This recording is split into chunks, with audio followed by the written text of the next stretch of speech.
ঢাকায় ভারতীয় হাইকমিশন অভিমুখে বিএনপির ৩ অঙ্গ সংগঠন জাতীয়তাবাদী যুবদল, স্বেচ্ছাসেবক দল ও ছাত্র দলের পদযাত্রা রামপুরা ব্রিজের কাছে আটকে দিয়েছে পুলিশ।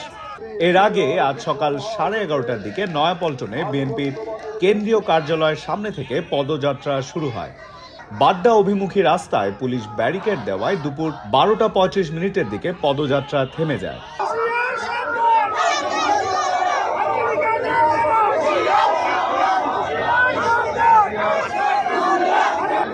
রামপুরা ব্রিজের কাছে বিএনপির অঙ্গ সংগঠনের নেতাকর্মীরা জড়ো হয়ে স্লোগান দেন। আগরতলায় বাংলাদেশের সহকারী হাইকমিশনে হামলা, বাংলাদেশের জাতীয় পতাকা অবমাননা ও সাম্প্রদায়িক দাগা বাঁধানোর ষড়যন্ত্রের প্রতিবাদে এই কর্মসূচি পালন করছে যুবদল, স্বেচ্ছাসেবক দল ও ছাত্র দল।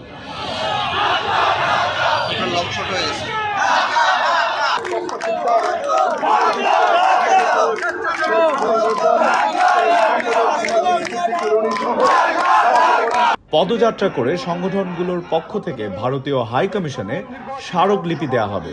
পদযাত্রায় সংগঠনগুলোর কয়েক হাজার নেতাকর্মী অংশ নিয়েছেন।